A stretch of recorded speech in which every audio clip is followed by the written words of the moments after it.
Hello, my friend. Today I will tell you another long-forgotten legend. Close your eyes and let the magic transport you to Middle-earth. Our journey begins. The echo of Smaug's fall still lingered in the mountains, like the fading growl of a storm. The fires that once turned Dale to ash had gone cold, and under the shadow of Erebor the dwarves toiled once more to rebuild their halls. Hammers rang in the deep places of the mountain. Gold and silver gleamed again beneath stone-carved arches. Yet amid all their triumph and hard-won peace, whispers began to stir, soft at first, like a rumor carried by the wind. It was said that not all of Smaug's treasures had been counted. Beneath the heaps of gold hidden by dragon claws and molten rock, there lay a secret hoard, gems unlike any in Middle-earth. They were called the magical gems of the fire drakes, relics from the elder days when dragons were first kindled by the dark powers of the north. Some claimed these gems glowed with living flame. Others said they could stir the hearts of sleeping dragons or twist the will of men. None could agree on the truth, but all agreed on one thing. If such stones still existed, they were perilous beyond measure. King Dain Ironfoot, wise and battle-hardened, paid little heed to such talk. "Gold enough lies before us," he would say, "and dragon magic is naught but mischief." Yet one winter's eve, as the snows fell upon Erebor, a messenger came from the vaults beneath the mountain, a young keeper pale with fear. "My lord," he stammered, bowing low, "a jewel is missing, one of the dragon stones. It was there in the count, locked beneath iron and rune, but now it is gone." The great hall fell silent. Torches flickered against carved pillars, and Dane's eyes narrowed beneath his iron crown. "A jewel stolen from the king's vault?" The keeper nodded. "And not by dwarven hand, sire. The guards saw no thief, heard no sound. The lock was not broken, yet the gem is gone." At that, murmurs spread among the gathered dwarves. For in Erebor, theft was a grave thing, worse even than treason, and the thought of dragon magic loose in the world again chilled the stoutest heart. King Dain rose slowly from his throne. "Send word to every passage, every gate," he ordered. "No creature leaves this mountain unsearched. And bring me Frar, son of Frerin. He is young, but keen of eye and quick of thought." Frar was summoned before the throne that same night. He was a sturdy dwarf with dark braids, the nephew of Thorin Oakenshield's line, though still untested in great deeds. The king regarded him long. "Frar," said Dain, "you know the mountain's underways as well as any. A gem of Smaug's hoard has been stolen, a stone of fire if the tales are true. I would have you find it." Frar bowed deeply. "By my beard and blood I will, my king. But where shall I begin?" "Seek the truth of its nature," said Dain gravely. "If rumor speaks rightly, this gem may call forth things long asleep. And if others know of it, they will come for it. Orcs, men, or worse. You will not go alone." With that, the king beckoned to the shadows beside his throne. A tall figure stepped forward, robed in gray, his beard long and pale as winter mist. His eyes gleamed like stormlight beneath his hood. "This is Taran the Grey," said Dain. "He is no stranger to the ways of the wide world, nor to the craft of sorcery. He will guide you beyond our gates." Frar bowed again, though uneasily, for tales of wandering wizards were not always comforting ones among dwarves. "Then I will trust his wisdom," he said at last. That night, Frar and Taran took their leave of Erebor. They passed through the gates, As the dawn rose cold and red, the wind biting sharp across the ruins of Dale, behind them the lonely mountain glowed faintly with the first light of day, its peak wreathed in thin smoke. They followed the river running northward, where ice drifted in the current, and the land lay scarred by dragon fire. The air still smelled faintly of ash, though a year had passed since Smaug's fall. As they walked, Taran spoke little. He leaned on a gnarled staff and watched the horizon as though expecting trouble to appear at any moment. At length, Frar broke the silence. "Tell me, Master Taran, what do you know of these dragon gems?" The wizard's eyes glimmered. "They are older than Smaug," he said softly. "Forged when the world was young, by hands both fair and foul. Some say they were made to bind the fires of the first drakes, others that they are tears of the earth, hardened by flame. Smaug guarded them jealously, for they fed his strength and his madness." Frar frowned. "And one lies missing now." "Indeed," said Taran, "and not by chance. There are powers in the north still stirring. I have heard whispers in the wind of orcs marching under the banners of Gundabad, and darker voices calling from the withered heath." At the mention of that place, Frar shuddered. The withered heath lay far to the north, where the mountains were black and broken, and dragons once nested among the rocks. It was said that even now strange shapes moved beneath its cliffs when the moon was full. "If the thief flees there," Frar muttered, "then we follow him into shadow." Taran nodded. "And we must be swift. For if that gem is used to awaken what still sleeps beneath the heath, then Smaug's death will not be the end, but the beginning." The wind rose, carrying the sound of distant wings, though the sky was empty. Frar tightened his cloak and pressed on, his heart heavy with foreboding. The hunt for the stolen gem had begun, and far to the north, in a hollow beneath the broken hills, something stirred, something vast that had once served the shadow of fire. Its eyes opened, glinting red as molten stone.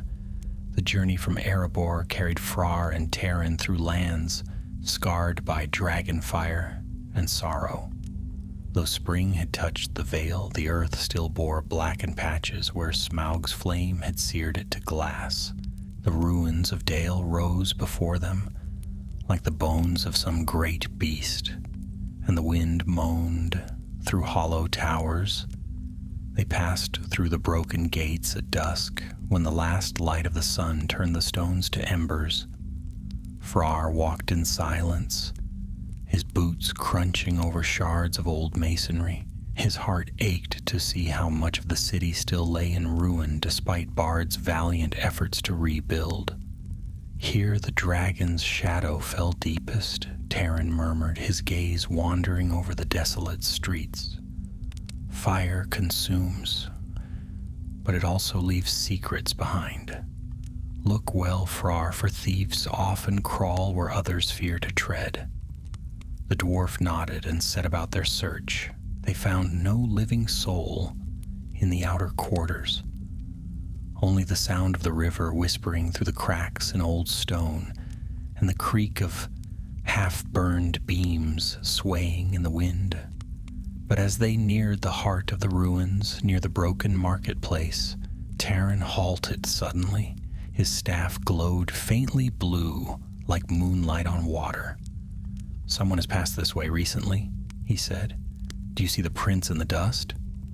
Frar knelt beside him. The marks were deep and wide, boots of dwarven make, yet not of Erebor's forge, and beside them, faint as breath, smaller footprints lingered, light, swift, and cunning. "Elven steps," Frar murmured. "But what elf would walk the ruins of Dale in secret?" "The kind who seeks treasure," said Taran grimly. "Or one who flees with it?" They followed the trail through alleys strewn with bones of ancient fire until it led to a half-collapsed cellar beneath what had once been the jeweler's hall. There, amidst the rubble, they found a circle of black ash etched upon the floor. At its center lay a shard of crimson crystal, glowing faintly as though alive. Taran bent low over it, his expression darkening. "A fragment of the gem," he whispered, "broken by unwise hands. The thief has meddled with powers he cannot master." Frar frowned. "But if this is but a piece, where's the rest?" Before the wizard could answer, a sound reached their ears. A soft scrape, like a blade drawn from its sheath. From the shadows at the far end of the cellar, a figure stepped forth. He was tall and lean, cloaked in ash gray, his hair pale as the frost of dawn. A short elven blade gleamed in his hand. "Stay where you are," he said in a voice both calm and cold. "That shard is mine." Taran straightened slowly, his eyes narrowing. "Yours? By what right?" "By the right of discovery," said the elf. "It was I who found it among the ruins. I am Lothariel of Mirkwood, once of the King's Guard, and I will not surrender my prize." Frar's grip tightened on his axe. "You steal from Erebor's vaults and call it your prize?" Lothariel's eyes flashed. "I did not steal from your vaults, dwarf. I took what I found in the ashes of Dale. The true thief fled north before me, carrying a gem whole and burning, brighter than fire." Taran's gaze sharpened. "North, you say?" The elf nodded. "Into the desolation, toward the mountains that breed storm and shadow. I followed for 3 nights, but the trail vanished in the wind. Then I found this fragment. If you seek the gem, we share a foe." Frar hesitated. He had little love for elves and mistrusted their smooth words, yet he saw no deceit in Lothariel's eyes, only weariness and purpose. Taran seemed to weigh the same thoughts. "So be it," said the wizard at last. "You will come with us. Together, we will follow the thief's trail northward. But know this, elf of Mirkwood, if you turn against us, you will find the wrath of Erebor swift indeed." Lothariel sheathed his blade and inclined his head. "I have no wish for quarrel. The shadow that moves in the north is enemy to all." That night they camped beyond the ruins, by the banks of the river running. The moon rode high, silver and cold, and the wind carried faint echoes of wings, though no bird stirred in the sky. Frar could not sleep. He sat apart from the fire, gazing at the shard Taran held in his palm. Its glow pulsed faintly, as though it had a heartbeat. "What power lies within it?" he asked. Taran's voice was low. "Fire that remembers. Each of these stones bears a fragment of draconic will, a spark of the spirit that once burned in Smaug himself. If the thief gathers enough of them, he could awaken the embers of that ancient malice. Or worse, call forth new flame." "Then why were such stones made?" Frar asked, troubled. "For mastery," Taran answered. "In elder days, dark powers sought to bind fire to their command, to create servants mighty as dragons, yet obedient as hounds. But the flame of creation cannot be mastered by mortal hands. It devours those who would rule it." The wind sighed across the desolation, and far away thunder rolled among the northern peaks. When morning came, they set out again, their path turning toward the wild and empty lands beyond Dale. Days passed in silence. The ground grew barren, the air dry and acrid. Even the river's song grew faint. Then one evening, as the sun sank blood-red behind the mountains, they saw smoke rising in the distance. A small camp lay hidden among the rocks, fires burning low, crude tents fashioned from hides and bone. Black shapes moved within the shadows, and the stench of orcs filled the air. "Gundabad," Taran whispered. "They've come south already." They crept closer, keeping low among the stones. From their vantage, they saw a tall, armored orc kneeling before a chest. He lifted something from within, a gemstone glowing with fierce crimson light. "The Firestone of Smaug," Taran breathed. The orc laughed, a sound harsh as grinding metal.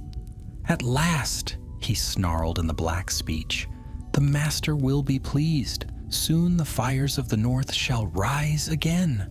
Frar's hand closed around his axe. "We cannot let them carry it away." "No," said Taran, eyes cold, "but to strike now is folly. We are few, and they are many.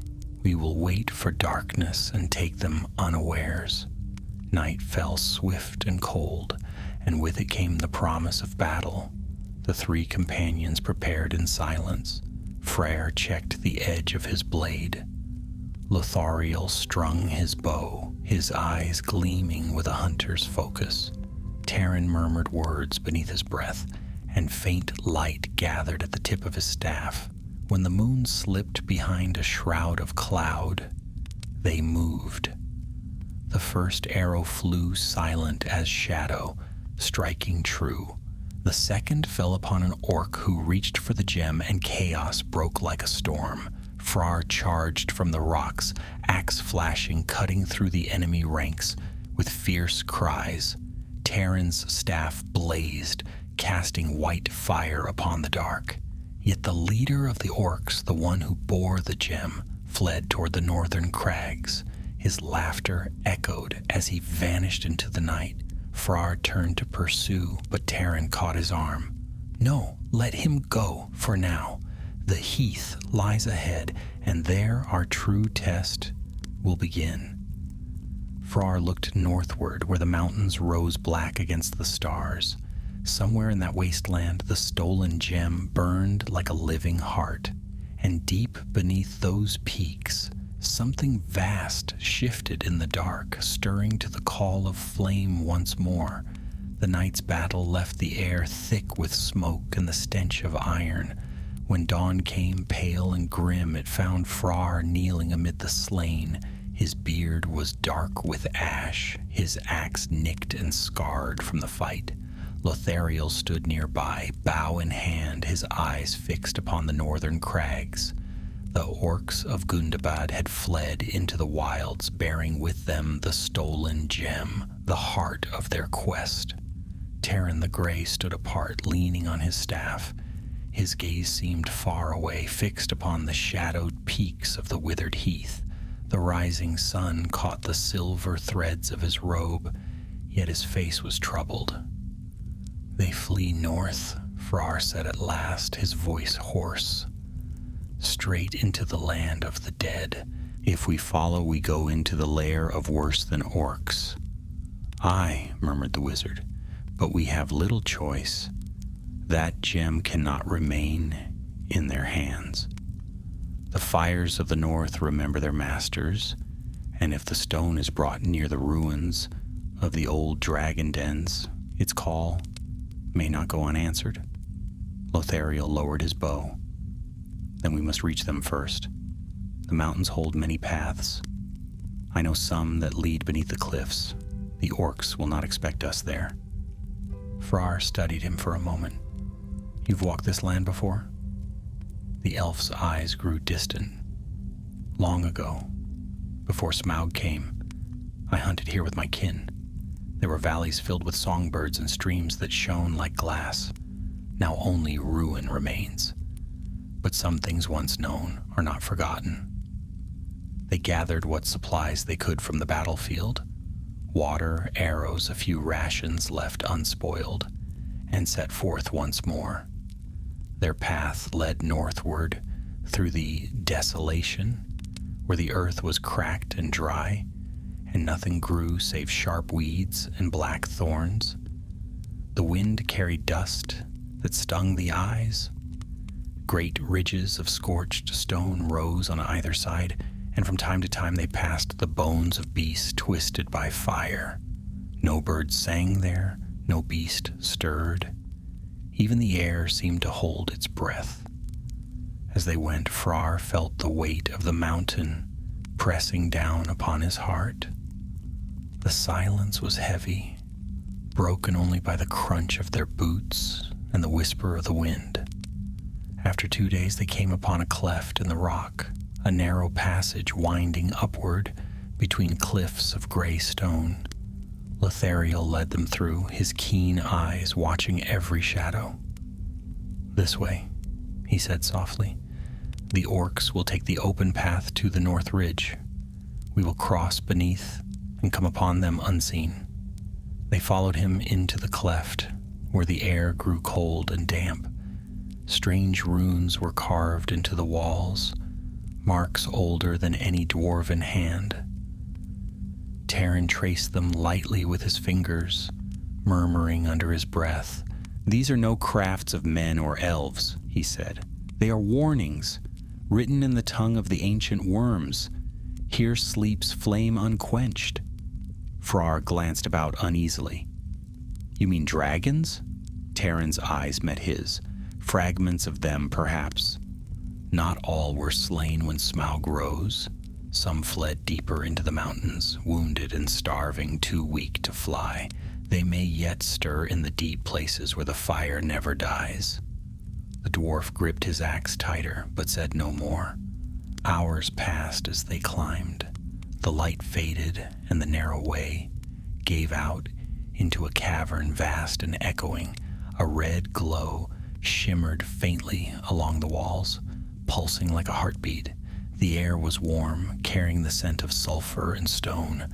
At the center of the cavern lay a pit, a chasm from which a dull fire burned far below. The walls were blackened, and bones, huge and twisted, lay strewn about the edge. Frar stared down in awe. "Is this—" "Yes," Taran said quietly. "One of the lairs of Smaug's kin. The fires still burn beneath, though their master is ash. The orcs will not pass this way lightly, but something stirs here, Frar. Can you not feel it?" Before Frar could answer, a low rumble echoed through the depths. Dust drifted from the ceiling. Then from the shadows near the far wall came a faint clatter of stone, followed by a sound like the hiss of steam.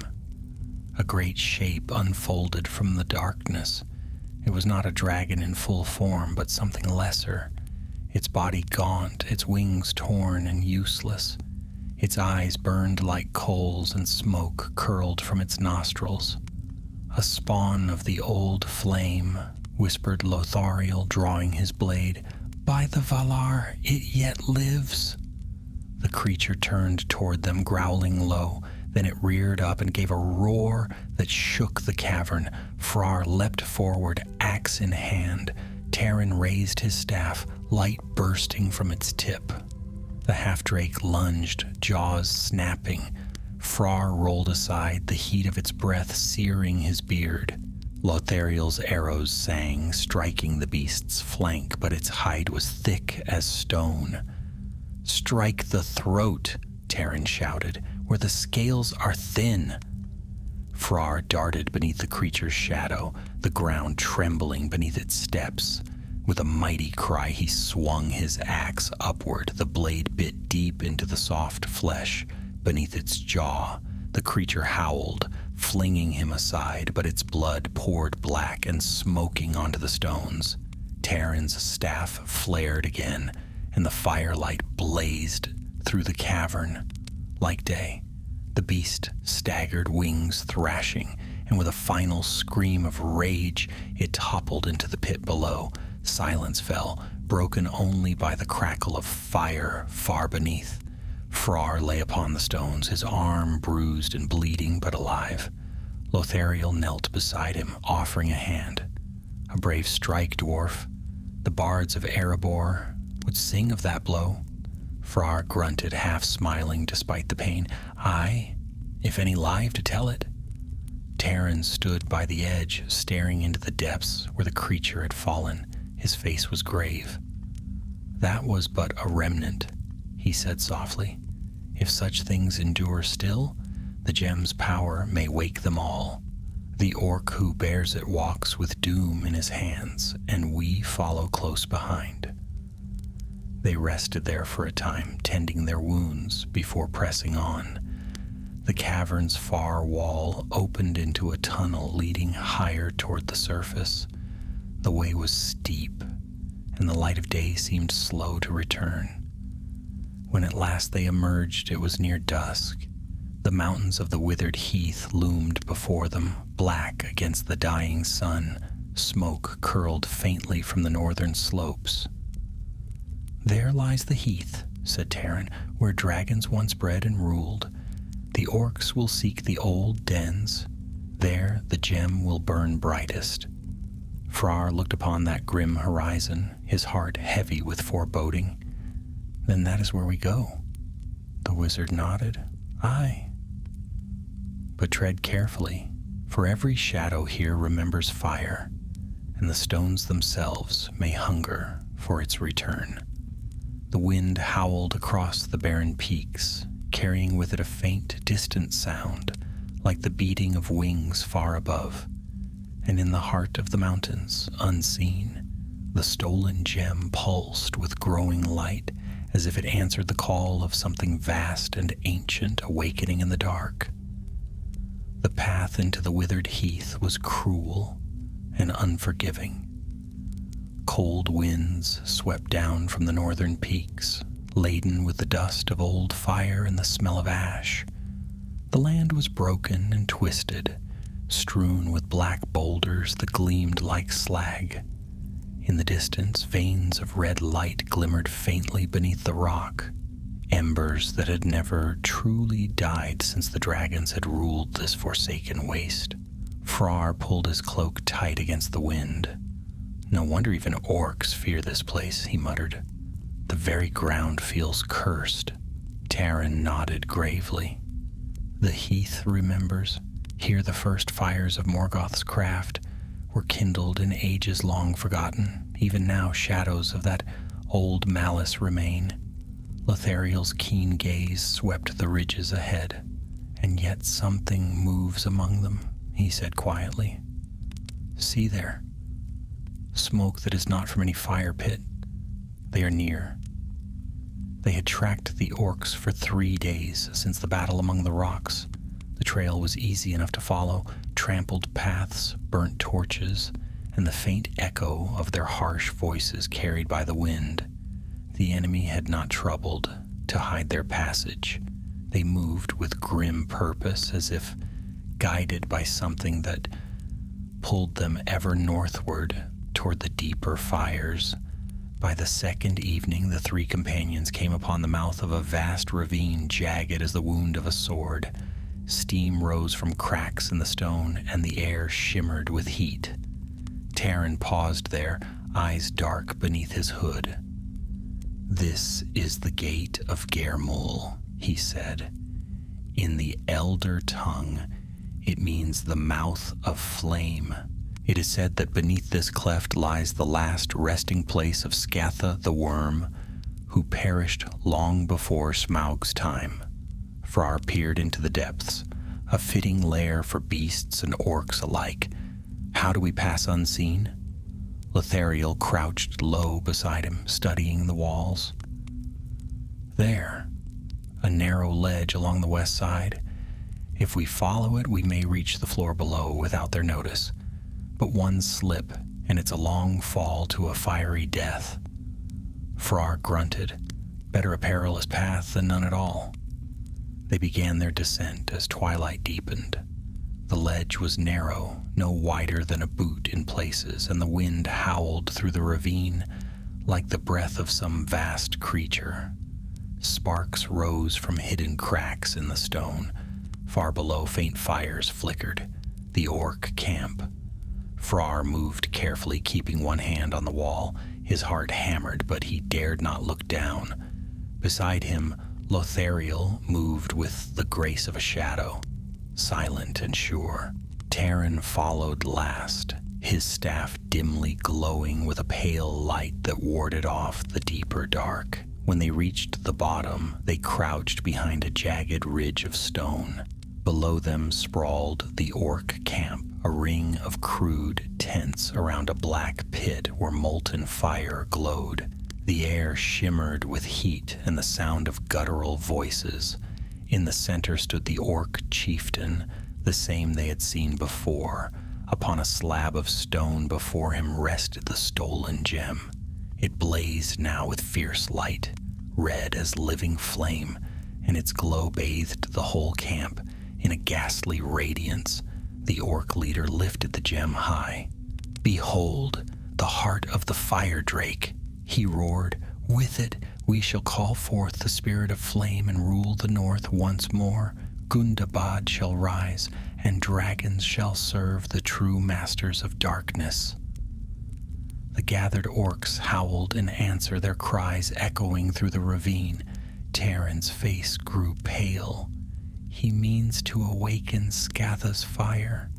The gem is a key, a conduit for the dragon's lingering spirit. If he succeeds, the heath will burn again." "Then we must strike now," said Frar, his voice low and fierce. The wizard nodded. "Aye, but swiftly and with cunning. If the gem's power is unleashed, we may not live to see dawn." They waited until the orcs began their ritual. A circle was drawn in the dust, runes scrawled in ash and blood. The chieftain placed the gem at the center and began to chant in the black tongue. The ground trembled faintly, and from the pit came a low rumble like distant thunder. "Now," whispered Terran. Lothariel's bow sang first. His arrow flew true, striking the chieftain through the throat.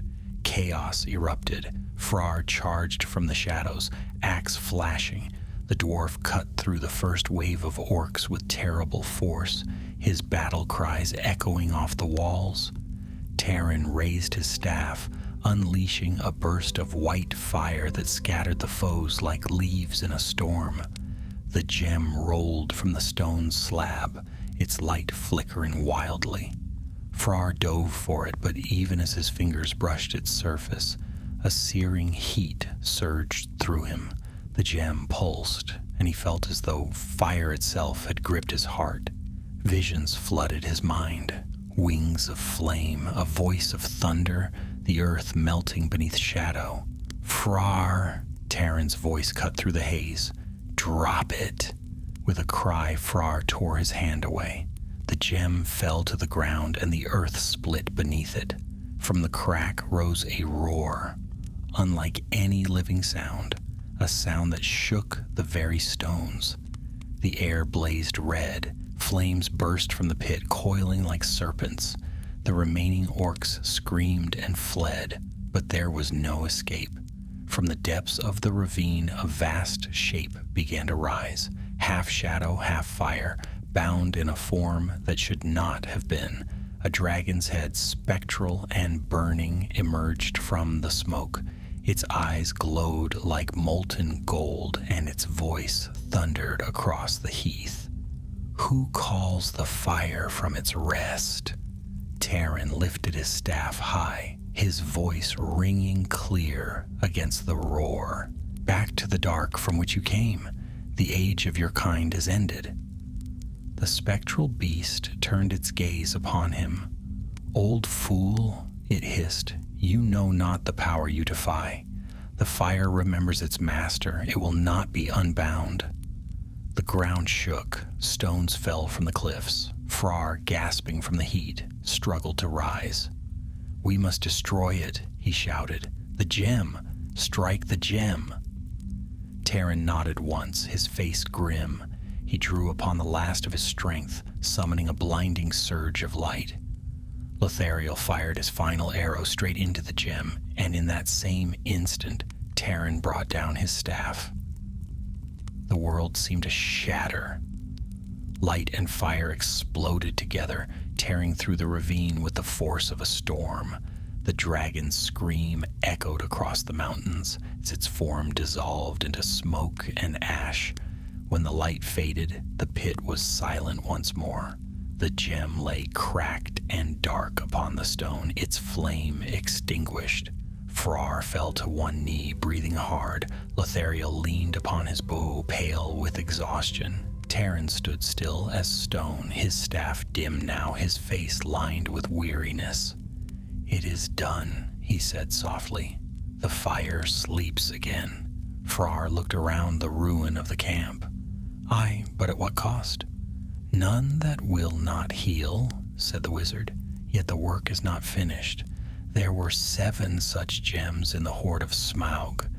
1 we have broken, but 6 may yet lie hidden in the dark places of the world." Lothariel's gaze turned northward where the peaks faded into mist. "Then our road is far from ended." Taran gave a weary nod.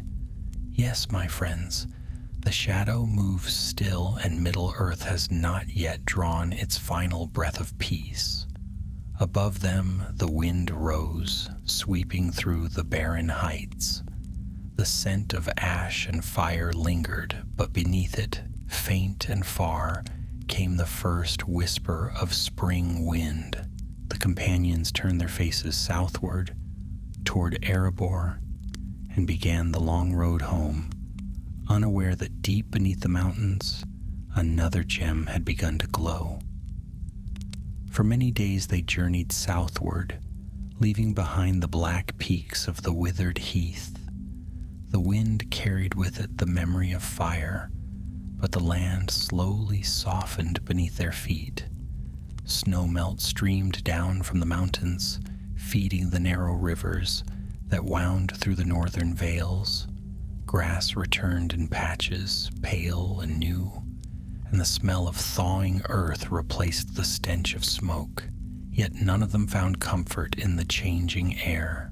The echo of the dragon's cry still haunted their dreams. Frar walked in silence, his thoughts heavy.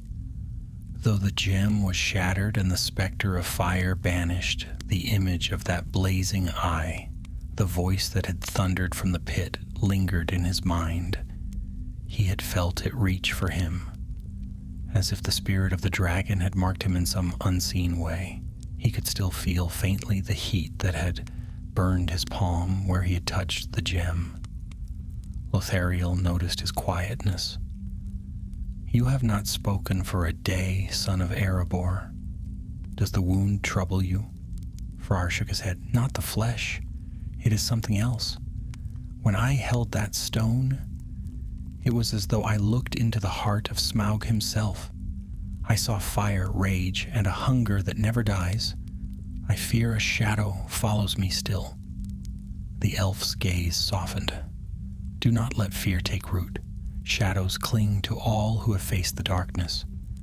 But you are stronger than it knows."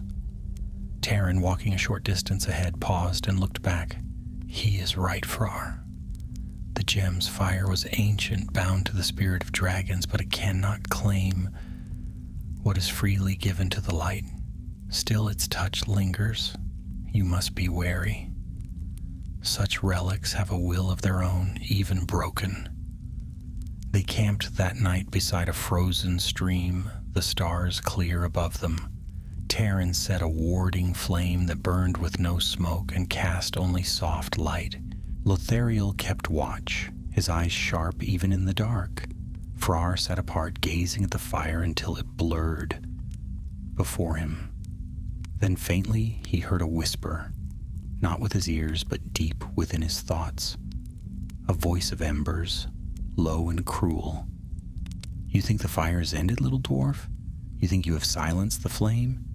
It sleeps, but not forever. The fire remembers, it remembers you." Frar started, gripping his axe. "Who speaks?" he muttered, but the voice was gone. The night lay still. Taran turned toward him, his face shadowed by the light.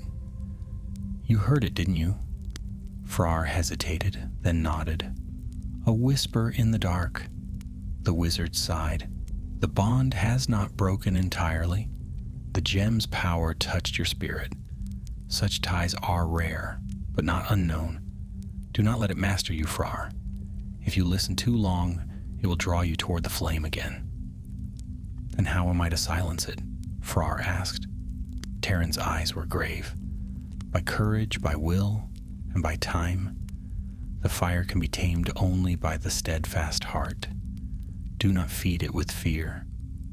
When dawn came, they pressed on, crossing through narrow valleys where the snow gave way to wet grass and stony ground. Yet the sense of unease did not fade.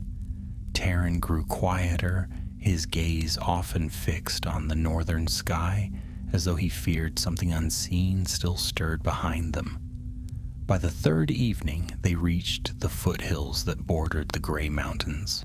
There, among the shadowed ridges, they found the remains of an old watchtower, built perhaps by men in forgotten days.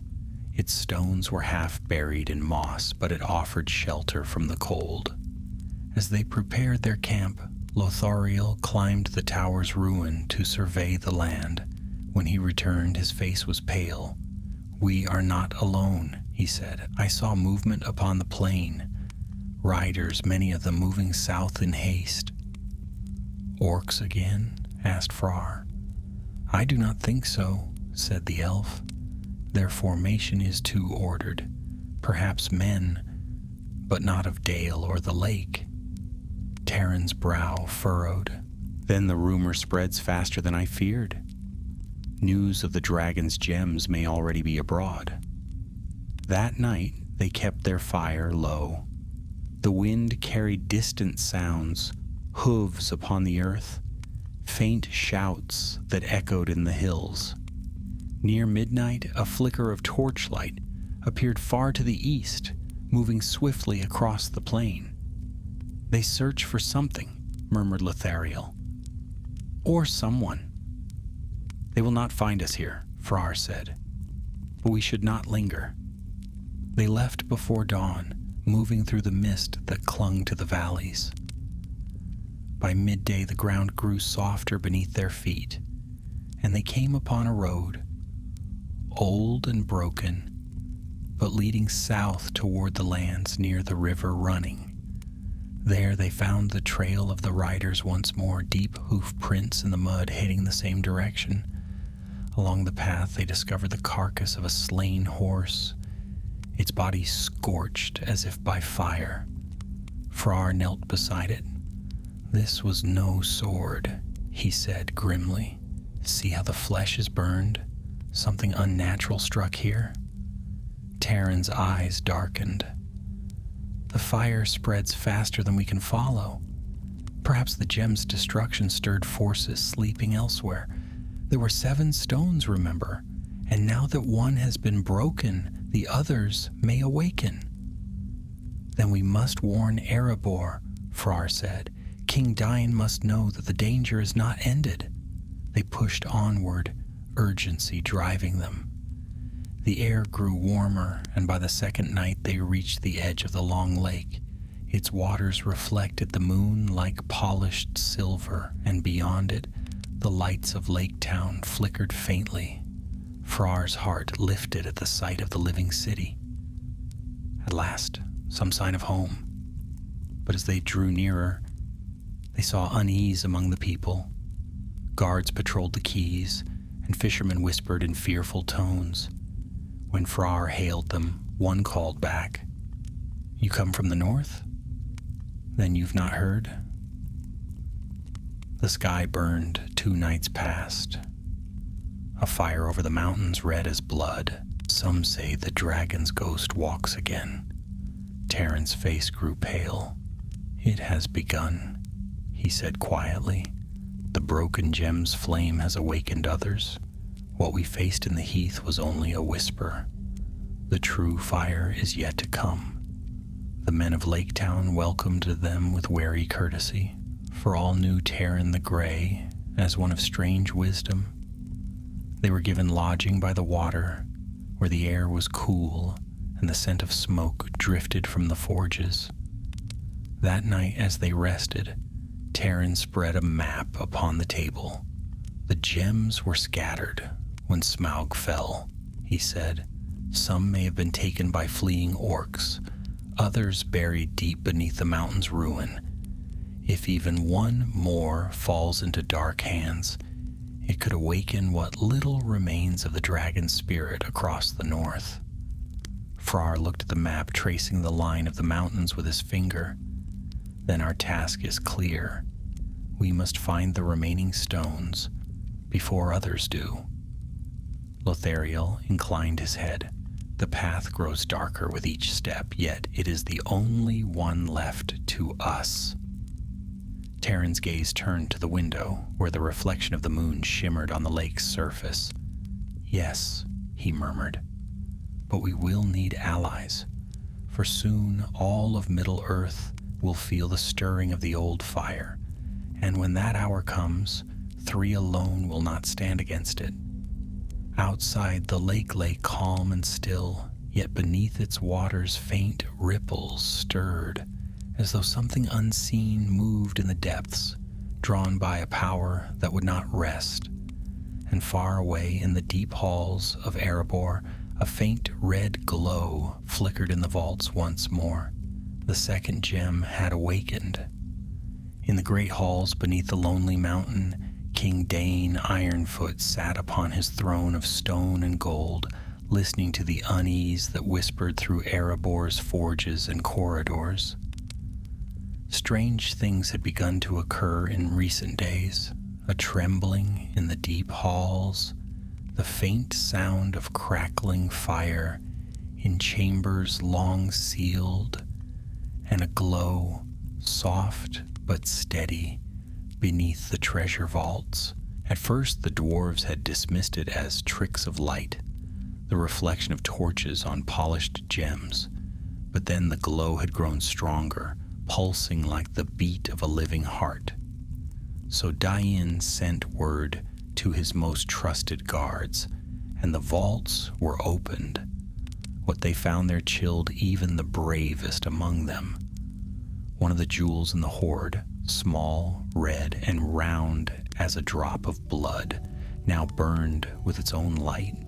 The chest that held it had melted slightly. At the corners, and the air around it was hot as a forge. Dain gazed upon it, his hand resting uneasily on the hilt of his sword. "This is no jewel wrought by dwarven craft," he said. "This is dragon magic, and we have been fools to keep it here, thinking it a mere trinket." At his side stood Balin, elder cousin to Thorin Oakenshield, his beard white as frost. "Aye," he said, "and what is worse, sire, we have lost one already. Word from the north, says Frar, and the Grey Wanderer went seeking the thief. Perhaps this light means their task is undone." The king's brow darkened. "I would fain have news of Frar. He was young but of strong heart. Send ravens at once to Dale and to the wood of the elves. Let it be known, the fire of the dragon stirs again in Erebor." So messages were sent upon black wings, flying swift across the sky. Far away, the first of those birds reached Lake Town, where Terran, Frar, and Lothariel now planned their next move. They had spent 2 nights there, seeking rest and news. Yet the rest was uneasy, and the news was grim. Stories spread of red lights in the northern sky, of beasts stirring in the deep places of the earth. Farmers along the river spoke of seeing their wells steam as if heated from below, and one shepherd claimed a shadow had passed over the moon, winged and vast. When the raven came, Terran received it upon the roof of their lodging. The bird's message was brief, written in dwarven runes, but its meaning struck like thunder. "The gem has awakened in Erebor," Terran said, reading aloud. "The fire grows, and the king calls for counsel." Frar rose at once. "Then we must go home without delay. If the mountain itself begins to burn, there is no time for debate." Lothariel frowned. "Yet the power is spreading. If If we leave now, we abandon the trails that might lead to the other stones. The stones will matter little, Terran replied, if Erebor falls to its own fire. Come, there are faster ways than the road. I know paths through the hills that will take us there before the next moon. They set out at dawn, following the rising smoke that drifted faintly from the east. The journey was swift and silent.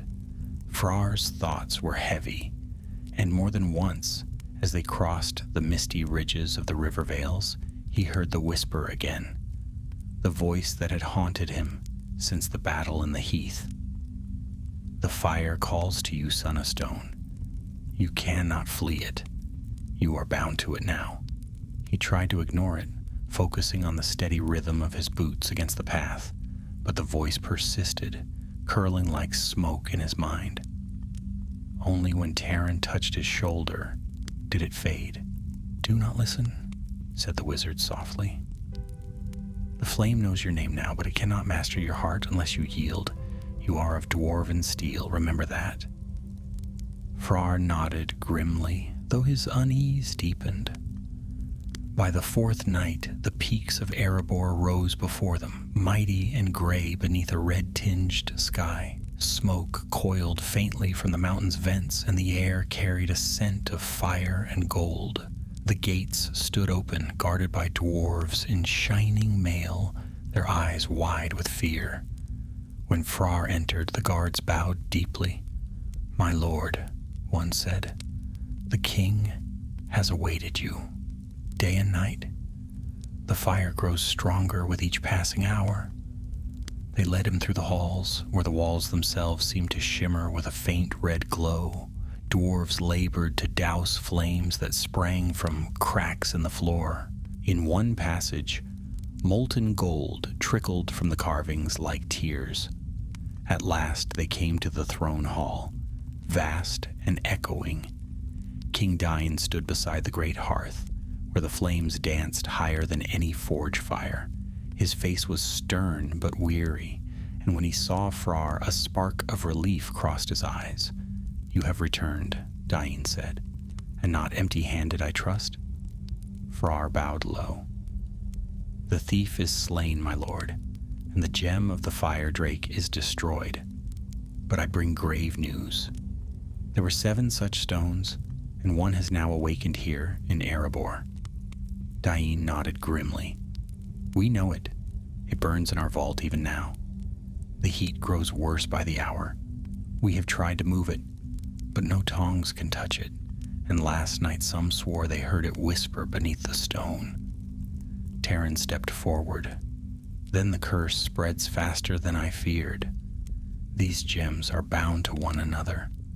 When one is broken, the rest stir. Their power seeks wholeness. It will call the scattered flames to reunite." Balin crossed his arms. "You mean they draw together as iron to a magnet?" "In a sense," Terran replied. "If left unchecked, they may one day unite again. And when they do, the fire of Smaug's spirit will live anew." A silence followed, deep and heavy. At length, Dain spoke. "Then we must act. What can be done to stop it?" "There's only one way," said Terran. "The gems must be found and destroyed together before their power awakens fully. But each will be guarded by the remnants of its old flame, and the longer we wait, the stronger they will grow." Frar's heart sank. "Then our task is not yet ended." "No," said the wizard. "It has barely begun." That night, the king called a council in the great chamber of stone. Dwarves from all the forges gathered, masters of craft and warriors of renown. Maps were spread, and torches flickered upon polished walls. Terran marked the places where the remaining gems might lie. One deep in the Iron Hills, one beneath the Grey Mountains, one in the ruins of Angmar, and one, perhaps, lost in the southern deserts beyond Mordor's shadow. "We cannot face all at once," said Dain. "We must send word to allies, The men of Dale, the elves of the woodland realm. If the fire rises again, all free folk will burn together. Balin nodded. Aye, but we must also send forth seekers. Let one company ride to each quarter of the world. The stones must not be left to fester. When the council ended, Frar stood alone at the edge of the hall, staring into the fire. He felt again that faint whisper in his thoughts, quieter now, yet constant. You are chosen, little dwarf. The fire knows its keeper. He clenched his fists. I am no servant of flame, he muttered. I serve Erebor. But deep within he wondered if the fire spoke truth. Perhaps without meaning to, he had become the bearer of its curse. As he turned to leave, Taran came beside him. You will come with me once more, said the wizard. The road will grow darker from here. If we fail, all Middle-earth will know the wrath of dragons reborn. Frar met his gaze. Then we must not fail. And beyond the walls of Erebor, a storm gathered in the east, red lightning flashing in the clouds, as if the very heavens burned. Somewhere beneath that storm, in caverns untouched by time, 5 stones waited, and each began to glow with fire. The morning after the council dawned red and fierce over Erebor. The sky was streaked with fire-like clouds, and the mountain itself seemed to thrum with a low, distant heartbeat. The dwarves went about their work in silence, for even the sound of hammer and anvil felt subdued beneath the weight of what they had heard the night before. Frar stood upon one of the high balconies overlooking Dale. Smoke from the city's chimneys curled gently upward, and the river gleamed like silver in the morning light. All seemed peaceful, yet he could not shake the feeling that this calm was but the breath before the storm. His hand strayed to the haft of his axe, though there was no enemy in sight. Behind him came the steady step of Taran the Grey. The wizard's robes caught the cold wind, their edges lined with frost. You sense it too, he said quietly. The mountain is uneasy. Frar nodded. I feel it in the stone, like the pulse of something buried. Erebor is waking to a fire not of its forges. The gem below stirs, Taran said, and it will not rest long. Its brothers across the world are calling to it. Each hour the pull grows stronger. We must set out before it reaches its full strength. Frar turned to him. Where do we begin? Taran unrolled a worn map, its edges yellowed with age. The next gem lies in the Iron Hills, he said. Long ago Smaug traded treasures with the orcs of Gundabad, spoils of battle in exchange for allegiance. It is said one of the 7 stones was carried east and buried beneath the forges of an ancient stronghold, now abandoned. If that rumor proves true, we must reach it before the darkness does. Frar's eyes narrowed. Aye, the Iron Hills are dwarven lands still, though distant. We may find kin there willing to aid us. Perhaps, said Taran, but the shadow moves swiftly. I fear some of those hills may already be lost. Before the sun climbed high, they were ready. Lethariel joined them once more, tall and quiet, his cloak pale as mist. The elven prince had lingered in Erebor only long enough to speak with the king and pledge the friendship of Mirkwood. If you ride into shadow, he said, you shall not ride alone.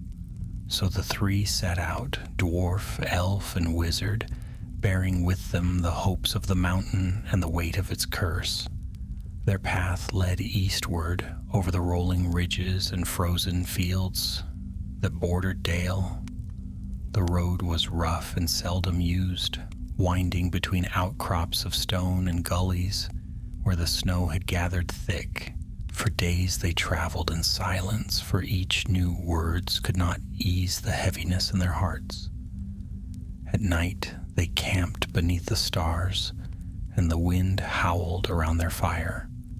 Sometimes, when Frar took the watch, he would see flashes of red far to the south, glows upon the horizon that vanished as swiftly as they came. Once, he thought he heard a roar carried upon the wind, faint but deep, like thunder beneath the earth. By the 7th day, they reached the borders of the Iron Hills. The land rose sharply into ridges of black stone, and the sky grew dim beneath a pall of smoke. The forges of the dwarves still burned there, but the air carried a strange scent, metal, sulfur, and something else, something older.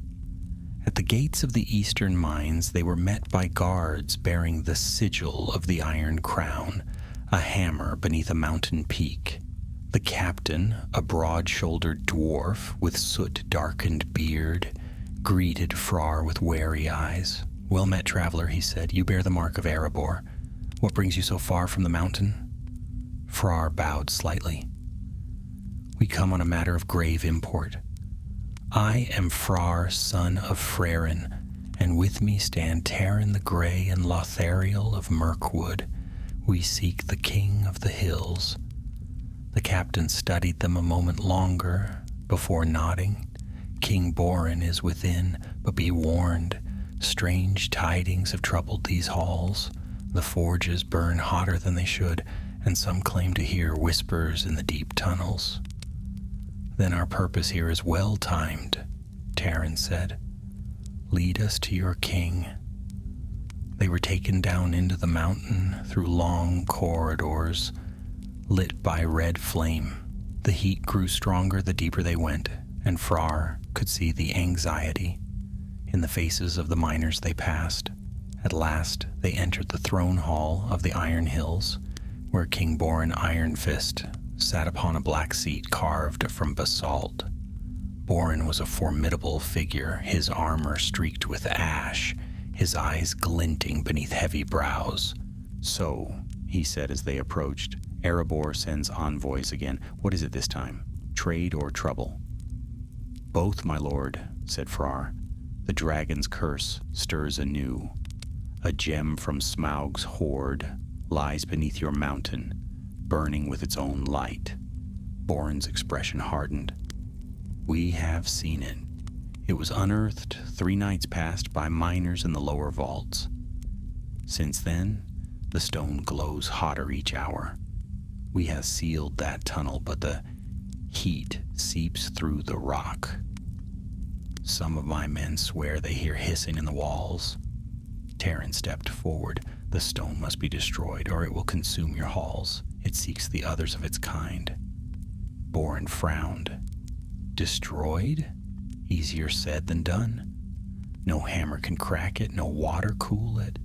We tried casting it into the forge fire. It only burned brighter." "Then take us to it," Taran said quietly. "There are ways beyond those of steel and stone." The king studied him a long moment before rising. "So be it. But if your magic fails, wizard, the fire you loose will fall upon your own head."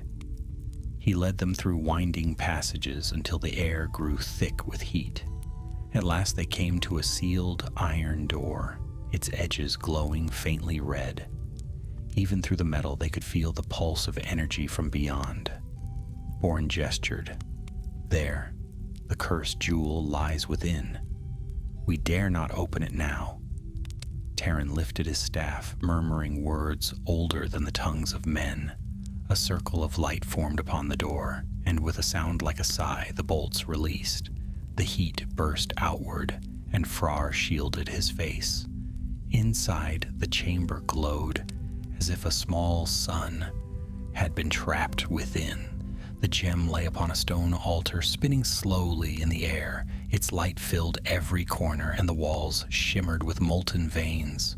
"By Durin's beard," Frar breathed, "it's alive." "Alive, yes," Taran murmured, "and listening." As he spoke, the gem flared, and a whisper filled the air, a voice like crackling flame. "At last, You have come. I remember your touch, dwarf. The flame marked you once. It marks you still. Frar staggered back. It knows me.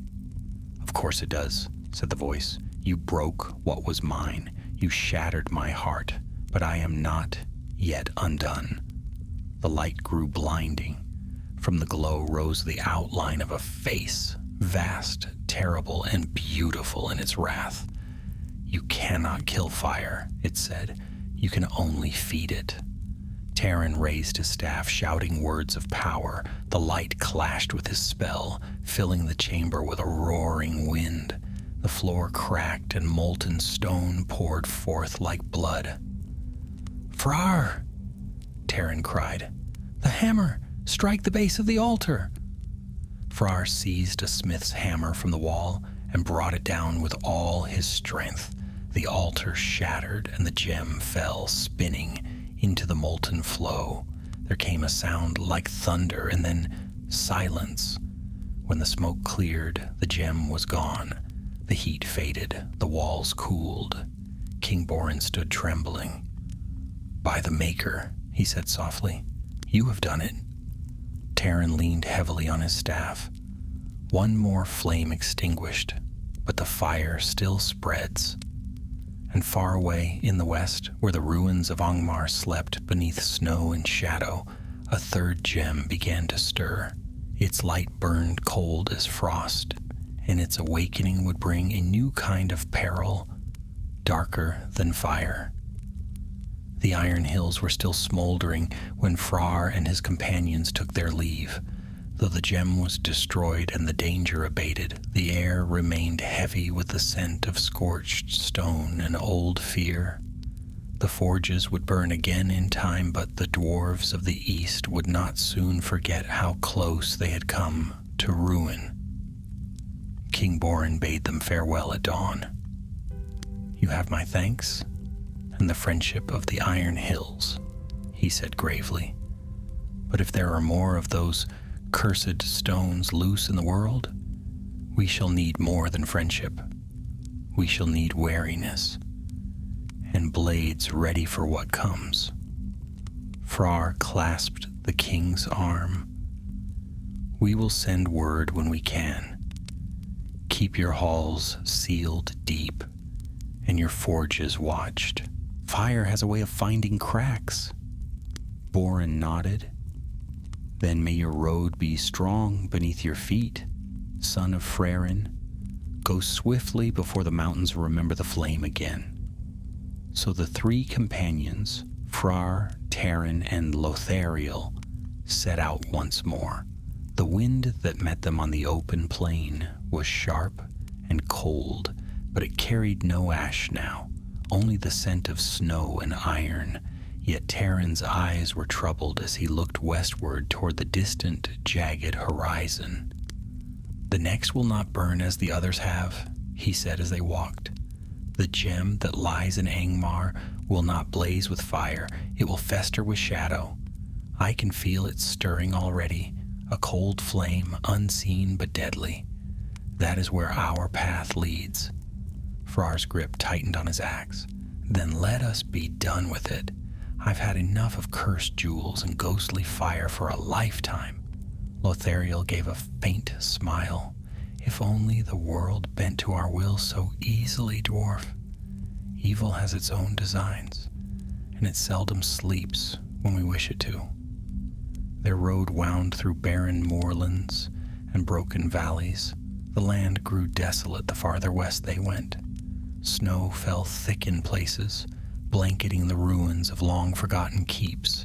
They crossed frozen rivers where the ice cracked beneath their boots and camped beneath the cold stars, the wind wailing like lost souls through the rocks. At night, Taran spoke little, and when he did, his words carried weight. Angmar was once the realm of the Witch King, servant of Sauron, he said one evening as they huddled beside a meager fire. Though that power was broken, its shadow lingers still. The gem there may have been shaped by the same darkness that fed the ring wraiths, What fire could not claim, shadow made its own. Frar frowned. And what does that mean for us? It means, said the wizard softly, that we may face not flame, but frost.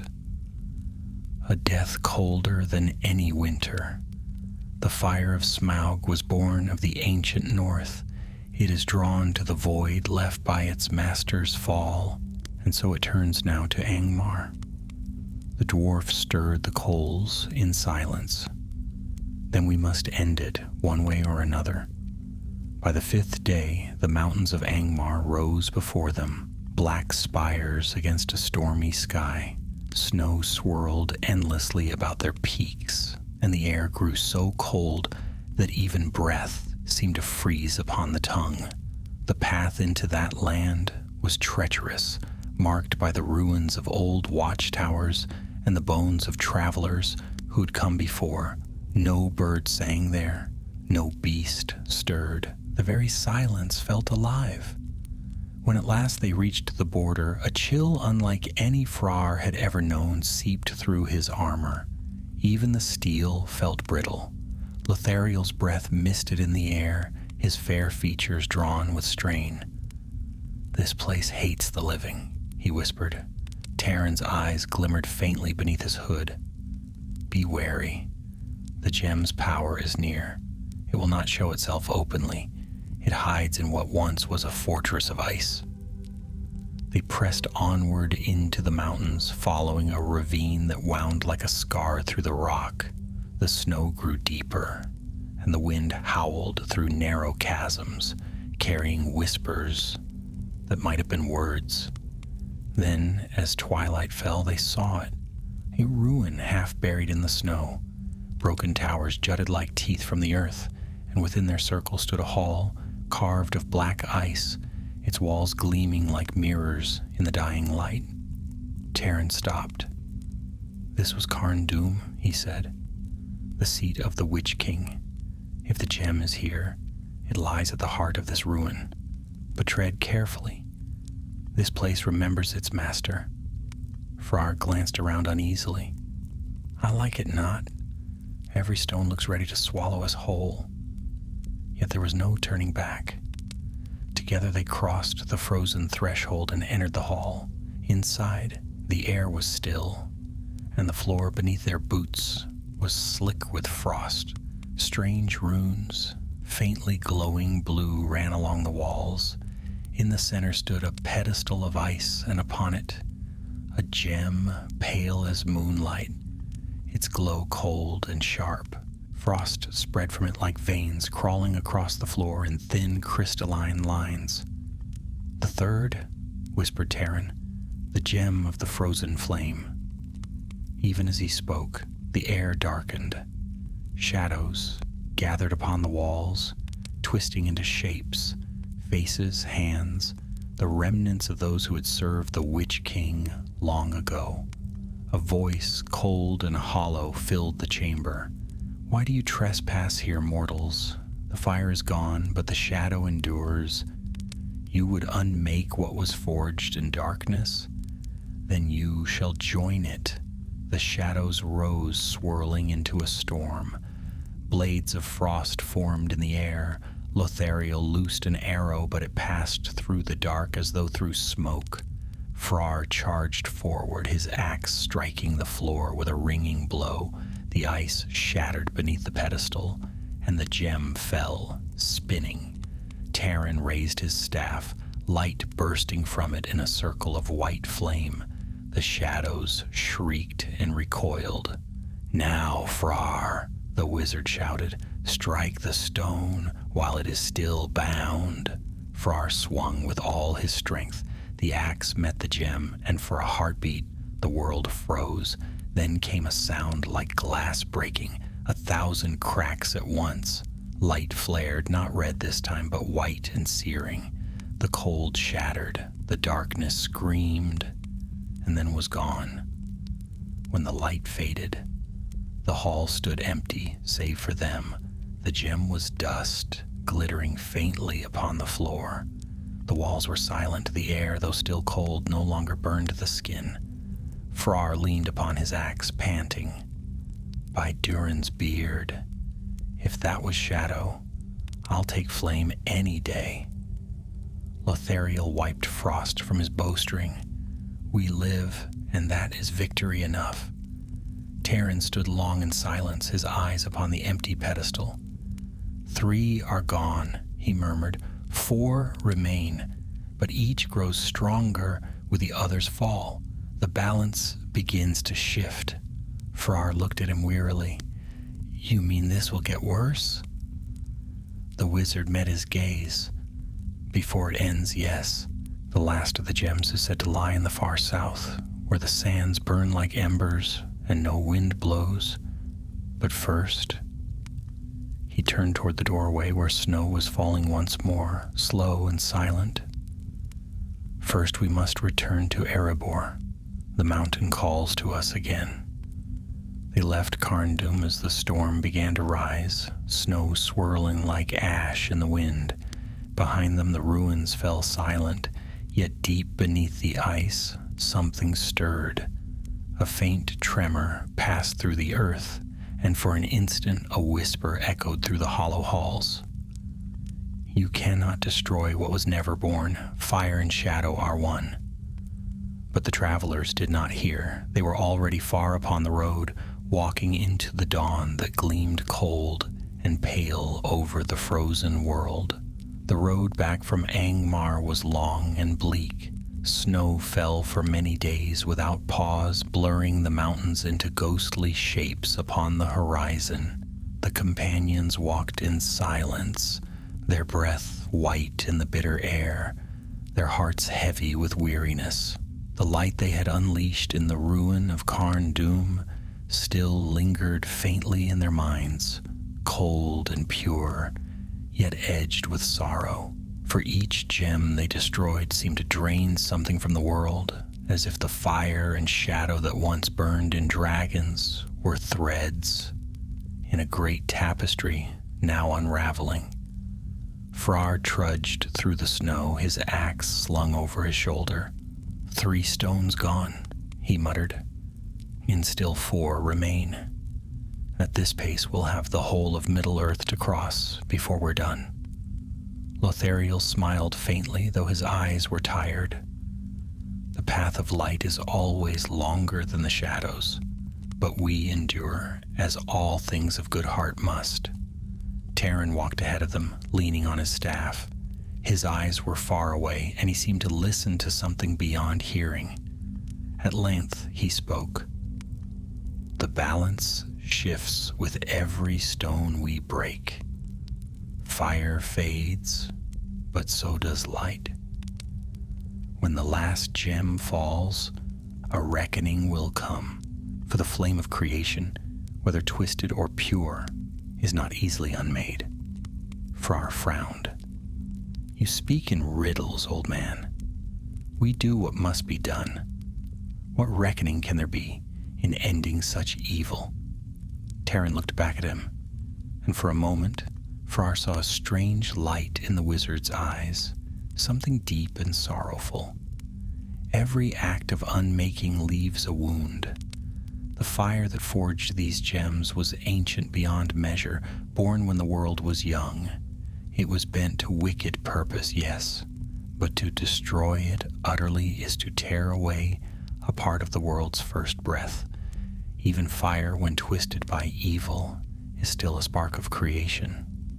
Lothariel bowed his head, then let the world mend with time.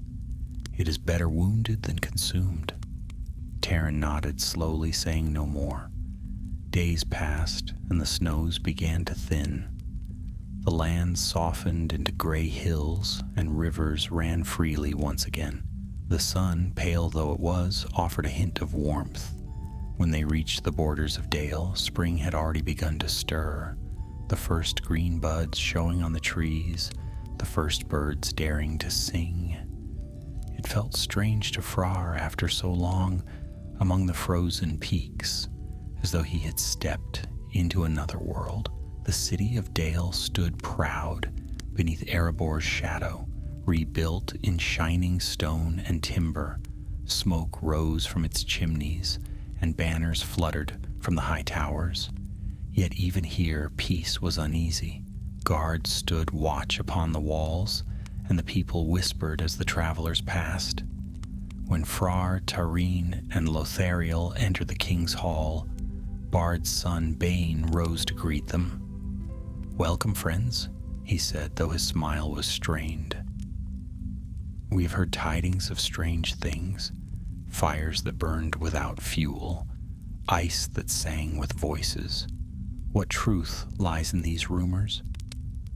"The truth is worse than rumor," Terran replied. "The gems of the fire drakes still stir. We have quenched 3, but their kin awaken elsewhere. Erebor must prepare, for the flame will not sleep long." King Bane's face grew grave. "My men have seen signs already. 2 nights past, the northern sky burned green, and the earth trembled. Some say it was the breath of dragons, others the anger of the mountains. And in the lake," he added quietly, "the fish have fled. The water glows faintly red beneath the moon." Terran's brow furrowed. "Then the call has spread even here. The stones speak across earth and air. It may be that Erebor's vault burns brighter for it." At that, Frar's heart clenched. "Then the mountain is in peril again." Bane nodded. "We have sent messengers, but no word has returned. If you mean to go, we will not hinder you. But take this warning. Strange travelers pass through Dale of late. Robed men who ask too many questions and carry no banners. They claim to be scholars of the East, yet I mistrust them." "So should you," said Terran grimly. "There are powers in the East that hunger for dragonfire. If they seek the stones, we must move swiftly." That night they rested in Dale, though none slept easily. Frar dreamed of flame again, of wings spread wide over a sky of smoke. But this time the dragon's face was not Smaug's. It was his own, reflected in molten gold. He woke with a start, sweat upon his brow, and a cold dread in his heart. At dawn they departed for Erebor. The gates of the mountain loomed tall and dark before them, their carvings glinting faintly in the morning light. Yet even from afar Frar could feel the heat rising from the stone. When they passed within, the air shimmered with warmth, and the faint red glow that haunted the lower halls was stronger now, pulsing like a heartbeat deep within the rock. The guards led them swiftly to the throne hall where King Dain awaited. His beard was grayed with worry, and the firelight danced upon his mail. "You return at last," he said, "and not a moment too soon. The gem grows restless. The vault burns hotter with each hour." "We've destroyed the 3rd, Terran said, "but it has woken the others. The stones call to one another, and their power seeks a place to gather. Erebor is the heart of that call." Dain's hand tightened upon his throne. "Then the mountain itself is a beacon?" "Worse," said Terran. "It is the forge in which the fire would be remade." A murmur ran through the hall. The dwarves of Erebor were brave, but they knew well the fury of fire and feared no foe more than the flame that once devoured their home. Frar stepped forward. "Tell us what must be done." Terran's gaze was steady. "The gem must be moved to the heart of the mountain, into the chamber of the crown. There, surrounded by runes of warding and the strength of stone, its power may be held in check. But the path will not be easy. The heat grows deadly below, and the mountain groans with it." "Then we go," Frar said without hesitation. Dain nodded, his eyes shining with pride and sorrow. "You bear Thorin's blood, Frar. You will have my blessing and my best warriors.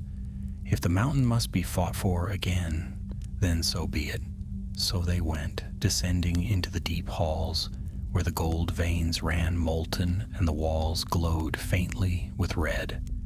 The air grew thick and hot, and even the iron doors sweated with heat. Every step down was a descent into the dragon's memory.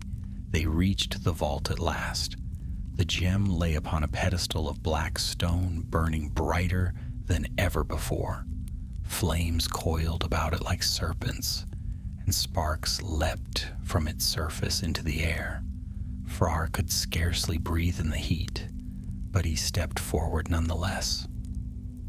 Taran raised his staff, chanting in a tongue older than the mountains. The fire roared in answer, and the ground trembled. Lothariel drew his bow, not to shoot, but to steady his heart against the storm. "Lift it," Taran said, "now before the flame takes form." Frar grasped the gem through his gauntlets. Pain shot through him like lightning. For a heartbeat, his mind was not his own. He saw dragons flying above burning fields, felt the world tremble beneath their wings, heard the voice of fire whisper his name. "You are mine, little dwarf. You cannot flee the flame forever." But Frar held on. With a shout, he tore the gem from its pedestal. The fire flared, and then, with a blinding flash, went out. Smoke filled the chamber. When it cleared, the pedestal was empty, and the gem was dark in his hand. Taran staggered, but smiled faintly. "It sleeps, for now." Frar dropped to one knee, breath ragged. "For how long?" The wizard looked at him gravely. "Until the others wake it again." And deep within the stone of Erebor, where no light reached, a tremor ran through the mountain's bones, a sound like distant thunder, as if something vast had turned in its sleep. For a brief while after the vault's fire was quelled, Erebor knew peace again. The furnaces cooled, and the heat that had plagued the lower halls waned. King Dain ordered the gem sealed in the deepest chamber of the mountain, a place long forbidden since the days of Thorin Oakenshield. There, within a circle of ancient runes, it was laid to rest upon a stone altar carved with wards of old Khuzdul. Dwarven smiths hammered sigils into the very walls, and Taran wove enchantments that bound the chamber in silence. Yet even with such care, the air still thrummed faintly with warmth, as though the gem dreamed in its slumber. Weeks passed, and life resumed its rhythm. Dale's merchants returned to the markets, and songs of gold echoed again in the forges of the mountain. But beneath that surface calm, unease lingered. The ravens that flew from the lonely mountain returned seldom now, and when they did, their cries were strange and urgent. The northern winds carried whispers of thunder without storm and flickers of light across the night sky. Frar felt it most keenly. Though the gem was hidden, its pulse haunted his sleep. Some nights, he dreamed of fire running beneath the earth like blood, of wings stretching wide across the world, and of his own reflection gleaming red in a river of molten gold. Each time he woke, his heart pounded as if it still beat in rhythm with that buried flame. One evening, as he stood alone upon the mountain's high balcony, the wind brought the scent of ash. The stars were dimmed by a haze that glowed faintly in the east. Taran found him there, gazing toward the dark horizon. "You smell it too," said the wizard. Frar nodded. "Fire on the wind. It's as though the world itself begins to burn." Taran's face was grave. "The others are waking. The destruction of one gem stirred the rest, but now they answer the call of Erebor's flame. The bond between them is stronger than even I feared." Frar's jaw tightened. "Then we must find the remaining 4 before they find us. Tell me where they lie." The wizard's eyes gleamed faintly in the half-light. "One burns beneath the southern sands, in the desert once ruled by the men of Near Harad. Another lies hidden in the depths of the sea, lost with a ship that carried Smaug's plunder westward. The last two," he paused, "the last are uncertain. One may be in the ruins of Khazad-dûm, and one, though I dread to speak it, may have been taken east beyond the lands of Rune, where the servants of the shadow still linger." "Then we have our work laid before us," Frar said grimly.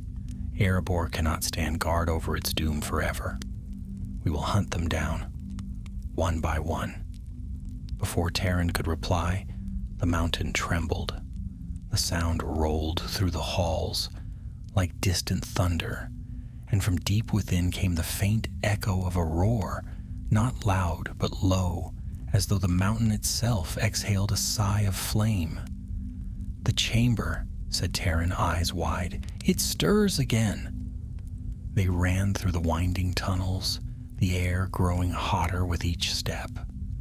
Dwarves shouted as walls cracked, and molten rivulets spilled from the seams of stone. When they reached the sealed vault, the runes upon the door glowed red, pulsing with the rhythm of a heart. King Dain was already there with his guards. His beard was wet with sweat, his hands blackened by soot. "The wards weaken," he cried. "The stone is melting." Terran thrust his staff forward. "Hold fast, all of you." He spoke words of power, and a blue light burst from his hand, pressing against the glowing door. The heat lessened, but only barely. The wizard's face was strained with effort. Frar gripped his axe, feeling the weight of dread settle in his chest. "If it breaks free—" "It must not," Terran hissed. "The fire seeks a vessel. It cannot burn without one." Even as he spoke, a scream echoed from the chamber beyond, faint but not inhuman. It was a sound of grief, of rage, of something torn between worlds. The runes flared once, then dimmed, and silence fell. When the door was opened, the gem still lay upon its altar, dark and motionless, but around it the stone was scorched and the air shimmered faintly. "It tried to reach outward," Terran said softly, "but something stopped it. Some other power answered its call and took its strength away." "Another gem?" asked Dain. The wizard nodded slowly. "Yes. One of its kin has awakened fully. The balance shifts again. The fire is moving elsewhere." The king looked to Frar. "Then the task is clear. You must go once more into the world, son of Frerin. Find where that power has gone, and end it before it finds us." Frar bowed his head. "I will not fail." That night he prepared for the road. Lothariel came to him as he armed himself in the forges. "You mean to leave again?" said the elf. "There is no choice," Frar answered. "The flame cannot be ignored." Lothariel placed a hand upon his shoulder. "Then I ride with you as before. The darkness that calls to you calls. To all free folk, let none face it alone." So before dawn, they rode out from Erebor once more, Frar, Terran, and Lothariel, following the whisper of heat upon the wind. The path led south along the river running through the green fields that bordered Lake Town. The folk they passed watched them in silence, for tales of fire had reached even these quiet shores. By the third night the land began to change. The trees thinned, the air grew heavy, and the stars seemed dimmer. Terran paused beside a low hill and raised his hand. A faint glow flickered in the southern sky, a shimmer like heat upon glass. "There," he said, "beyond the plains lies the waste of Lithlad. Once it was fertile before the wars of old. Now it is dry and lifeless, and beneath it burns a hidden flame. That is where the next gem lies." Frar's hand went to his axe. "Then that is where we go." They traveled for many days, each step taking them farther from the comfort of green lands and nearer to the breathless desolation of the south. The ground turned to cracked clay and heat shimmered from the stones even at dusk. Dust storms swept across the horizon, veiling the sun in a dull red haze. At last, upon the 10th day, they saw it, a vast crater, miles wide, rimmed with blackened stone. At its center gleamed a light like molten metal throbbing faintly beneath the surface. "The fourth," Terran whispered, "the gem of the deep fire." Even as he spoke, the ground beneath them quivered and a wave of heat rolled upward. A fissure split the earth, glowing red. From it rose a voice, vast and terrible. "4, you have broken. 3 remain. Yet the fire you fight lives in you now. Do you not feel it, little dwarf? Every strike you make feeds my flame."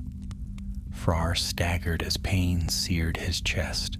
The mark upon his palm, where he had once held the gem in the heath, burned bright as a coal.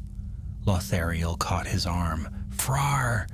He gritted his teeth. "It's calling me, trying to use me." Terran raised his staff. "Resist it. The fire cannot rule what has chosen its own light." The ground shuddered again, and a plume of flame shot skyward. From the crater's heart rose a shape of molten shadow. Half fire, half darkness, its eyes like blazing suns. "Then come, destroyer of gems," the voice thundered. "Come and see what your defiance has wrought." The heat roared, and the desert itself seemed to burn. Terran's staff shone with white light, and Lothariel loosed an arrow into the fire, though it vanished before it struck. Frar lifted his axe, his breath coming in ragged gasps. "No more running," he growled. "No more fear. The fire dies tonight." And with a shout, he charged into the storm.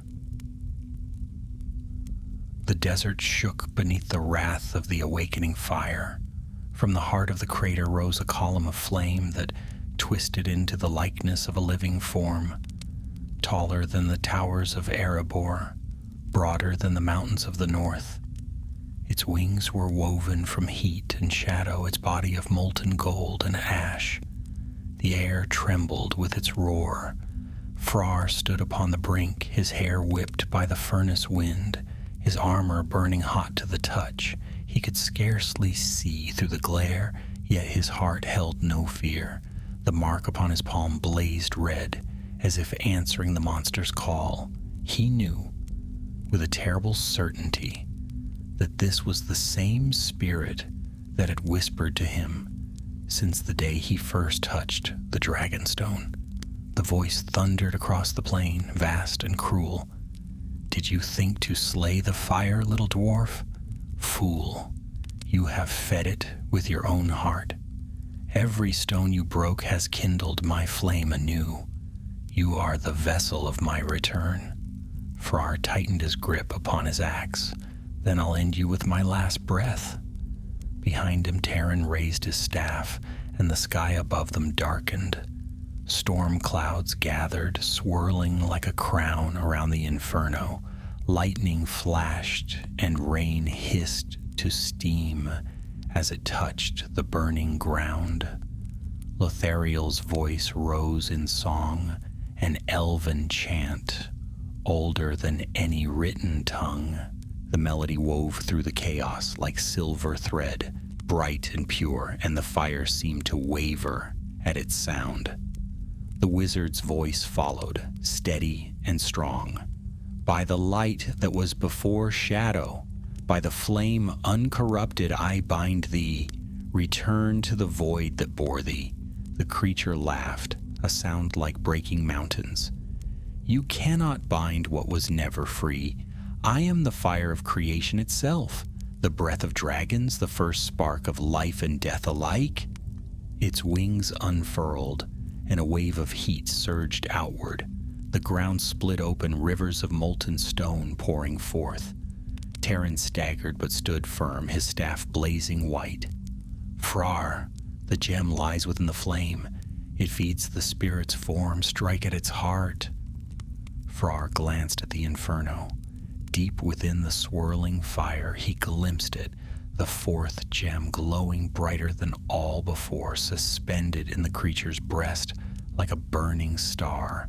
His vision swam from the heat, but his resolve did not falter. He ran forward, each step a battle against the searing wind. Sparks burned holes through his cloak, and molten rock scorched his boots, yet still he pressed on. Above him, the fire drake's form roared and struck, claws of flame tearing the air. Lothariel's arrows flew, shining with light drawn from the stars themselves. They pierced the heat like shards of ice, distracting the creature for a heartbeat. Terran cried out in an ancient tongue, and the ground leapt upward in a burst of white fire that clashed against the red. The air cracked like thunder. That single moment was enough. Frar leapt across a fissure, the mark on his hand blazing. He raised his axe high and shouted with all the strength in his lungs, "For Erebor, for the free folk of the north." He struck. The blade met the fire, and the world exploded in light. The roar of the creature turned to a scream that shook the heavens. The gem shattered beneath his blow, bursting into 1,000 shards of molten crystal that fell like rain. The flames surged once more, then began to falter, their brilliance dimming as if starved of air. Terran thrust his staff into the ground, sealing the fissures with a thunderous crack. "Now, Frar," he cried, "withdraw. The flame collapses." But Frar could not move. The fire had wound around him like chains. His axe glowed red hot, his armor burned, and still he held his ground. The spirit's voice came again, weaker now, but filled with venom. "You think you've won, child of stone? The fire is part of you. Destroy me, and you destroy yourself?" Frar's breath came ragged, his sight dimming. He saw Terran through the haze, the wizard's mouth moving in words he could not hear.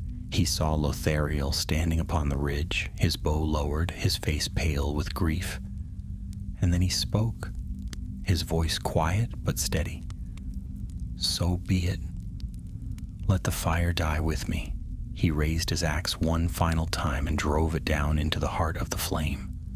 A sound like the breaking of the world filled the desert. The sky turned white, then black, and a wind, greater than any storm, swept across the land. The fire drake's scream was swallowed by silence. When at last the light faded, the crater lay still. The molten rivers were gone, cooled into glass. Smoke curled faintly from the earth, and the air smelled of rain. Lothariel was the first to move. He stumbled down the slope, calling out Frar's name. There was no answer. Only at the very center of the crater, where once the fire had burned brightest, he saw a figure kneeling in the ash. Terran reached the place beside him. The wizard's staff glowed faintly as he lifted it over the fallen dwarf. Frar's armor was blackened, his beard singed, but his face was calm, peaceful even. In his open hand lay a single shard of the broken gem, now dull and cold. "He held the fire to the end," Terran murmured, "and in doing so, he quenched it."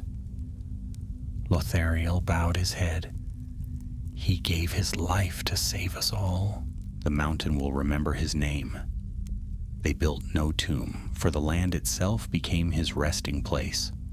Over the spot where Frar had fallen, Terran carved runes of stone that read, "Here lies Frar, son of Frerin, slayer of fire, keeper of the mountain's peace."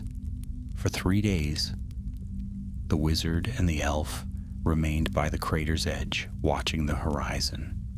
No more flames rose from the earth, and the air grew cool once more.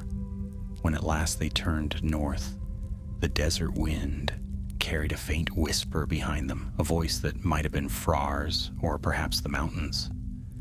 "Guard what you love and fear no fire." Their journey home was long. They crossed lands that seemed reborn. The rivers flowed again, and grass crept across the scorched plains. In Dale, the people spoke of a storm of light seen far to the south, brighter than the dawn. And when the ravens came to Erebor bearing word of the victory, King Dain wept openly before his council. Taran the Grey returned to the halls of the king only long enough to speak his final counsel.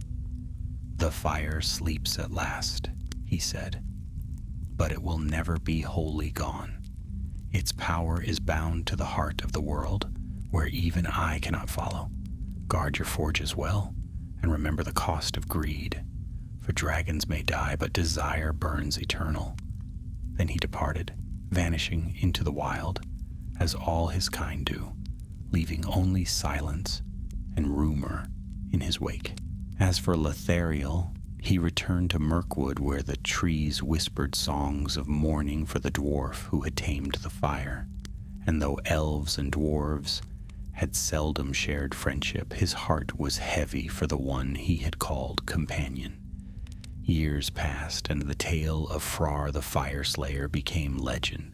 The scars of the dragon's curse faded from the land, and peace settled once more upon the lonely mountain. Yet on quiet nights, when the wind blew from the south, some swore they heard a distant rumble beneath the earth, a heartbeat deep and slow like the memory of flame. And in the heart of Erebor, sealed behind runes of stone, a single shard of crystal pulsed faintly in the dark, red as the last ember of a dying fire.